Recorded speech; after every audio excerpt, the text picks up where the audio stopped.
Have you ever heard of emotional drift engineering?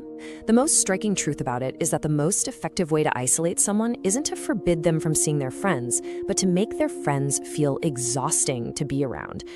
We tend to think of isolation as this big, dramatic event, a slammed door, a shouted command. But in a lot of high-pressure situations, it's way more subtle. Your own very natural biological drive for peace and simplicity gets twisted and used against you. It turns your entire support system into a source of stress that you eventually and totally rationally choose to cut off yourself. I mean, let's just sit with that for a second. This idea completely flips what we think we know about social isolation on its head. It suggests the cage isn't built with steel bars, but with your own fatigue. It's not a prison you're forced into, it's a quiet room you end up choosing because the world outside has been engineered to feel too loud, too complicated, just too draining. And that's the subtle genius of this manipulation. It takes your own desire for a peaceful life and weaponizes it against your connections to the world. And that really brings us to the core paradox we're going to unpack today. Why is it that the very person who claims to want you all to themselves somehow makes you feel like your oldest, most trusted friends are now your biggest critics?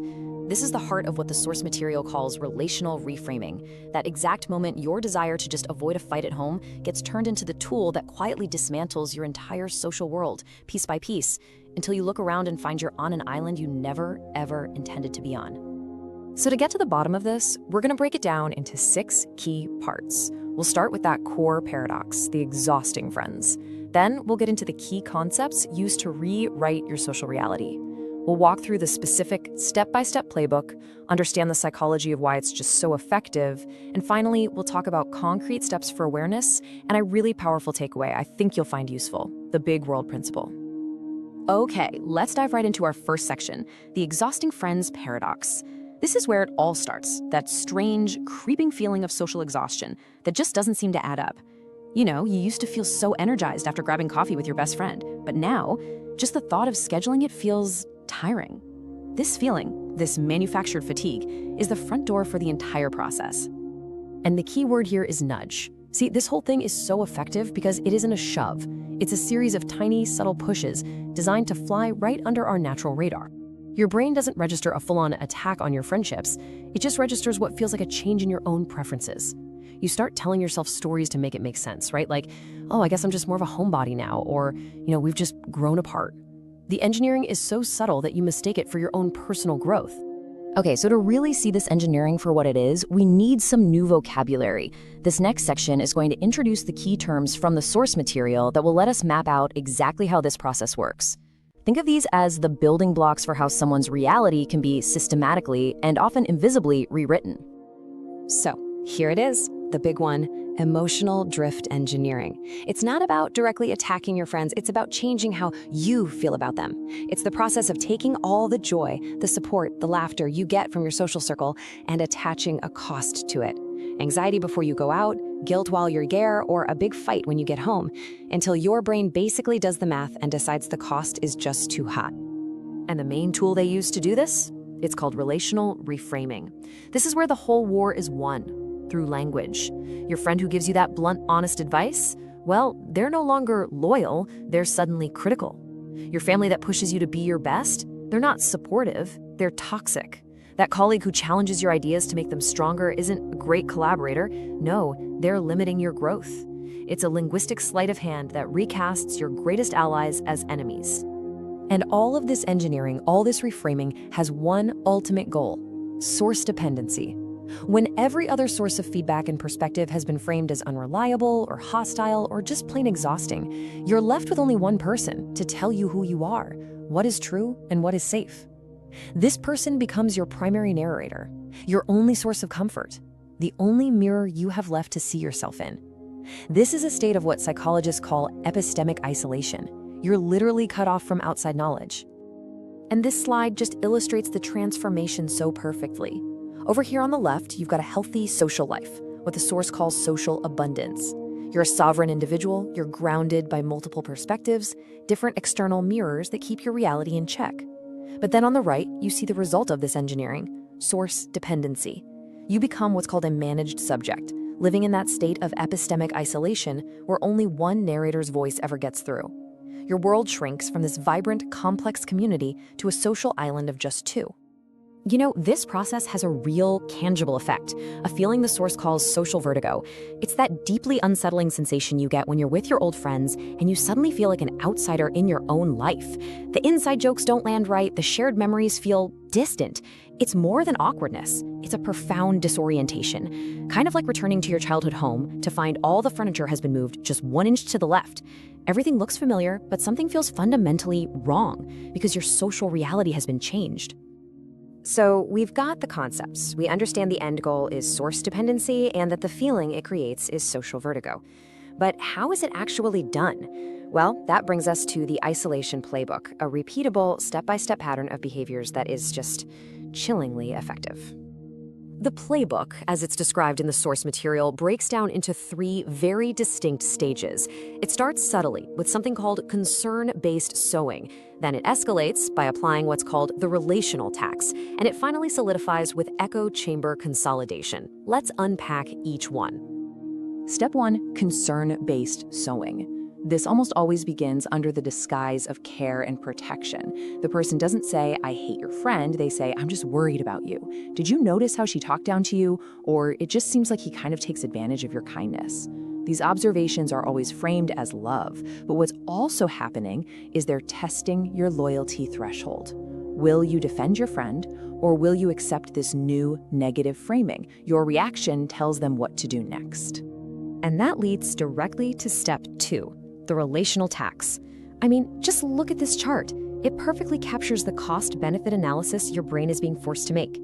The joy you get from a social outing, that might be real, sure, but if it's consistently followed by a huge fight, or a heavy mood, or just the cold shoulder when you get home, your brain starts to learn. It starts to calculate that fallout as a tax on your social life. And on a biological level, your brain actually begins to associate your friends with the release of the stress hormone cortisol, creating a conditioned aversion. Eventually, the tax feels so high that your brain concludes the outing just isn't worth it anymore. And this inevitably leads to the final stage, echo chamber consolidation. Because our brains are wired to seek safety and avoid conflict, you start to do the isolating work yourself. You pre-cancel plans. You say no to invitations before they can even become a problem. And here's the truly insidious twist. This act of self-preservation is then reframed by the other person as proof of your special bond. See, we don't need anyone else. We are all we need. Your self-isolation is sold back to you as the ultimate act of intimacy. So the playbook is chillingly effective. But to really get it, we need to go deeper and look at why it works on a psychological, even a biological level. Why is the human brain so vulnerable to this specific kind of pressure? What deep-seated needs is it tapping into? Well, the primary motivation here isn't just simple jealousy. It's the desire for total narrative control. Think about it. Every friend, every family member is an external mirror reflecting a version of you and your reality back at you. If someone wants absolute leverage in a relationship, they have to shatter all the other mirrors. This way, their voice is the only one you hear, their version of events is the only one that exists. With no one left to say, "Wait, that's not what happened," or "That doesn't really sound like you," they have a complete monopoly on your reality. And this strategy works because it exploits a fundamental internal conflict that we all have. On one side, we have our need for freedom in the world, for connection, for perspective, for our own autonomy. But on the other side, we have an incredibly powerful primal drive for peace at home, for stability, safety, and an end to conflict in our closest relationships. Emotional drift engineering weaponizes your need for peace at home against your need for freedom in the world, forcing you to choose. And for a brain under chronic stress, the choice for immediate peace, well, it often wins. Now, I know understanding all this can feel really heavy, but knowledge is the first step toward reclaiming your own agency. So this section is all about empowerment. It's about moving from that feeling of social vertigo to a state of what we can call communal sovereignty. It's about how to recognize this pattern and start developing your own unbreakable internal mirror. The most powerful tool for awareness presented in the source material is a simple but really profound question you can ask yourself. It's called the energy audit. So, let's really think about this. When you think about making plans, are you genuinely tired of your friends? Or are you exhausted by anticipating the conflict, the silent treatment, or the interrogation that's going to happen after you see them? Pinpointing the true source of that stress is the critical first step to getting your clarity back. So the path to awareness is really twofold. First, find an external mirror. Make plans with a trusted friend or family member, ideally someone who knew you before all of this began. They hold a baseline reality for you. And then, this is the important part, just observe the reaction at home. Don't try to manage it or apologize for it, just gather the data. Second, use that data to conduct your energy audit. Distinguish the true source of your stress. Is it social energy or is it conflict exhaustion? Just doing that alone can begin to break the cycle. And that brings us to our final and maybe most essential conclusion. After dissecting all the mechanics, the playbook, the psychology, what is the core principle we should walk away with to protect our social worlds? It's called the Big World Principle. Wow, let that sink in for a minute. That is such a powerful reframe. We're so often sold this idea that true love is a quiet, exclusive little bubble, a paradise where we don't need anyone else. But this asks us to consider that this paradise can become a cage.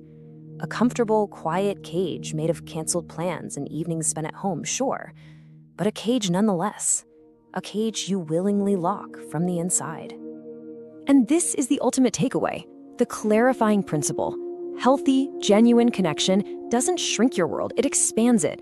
A person who truly loves you and supports you wants you to have friends and passions and hobbies and a vibrant life outside of them. They want your world to be as big and interesting and full as it can possibly be because they are confident in their place within it. They don't need to be your only world. They're happy and proud to be a cherished part of your big one. That's the standard to hold. Reclaim your world.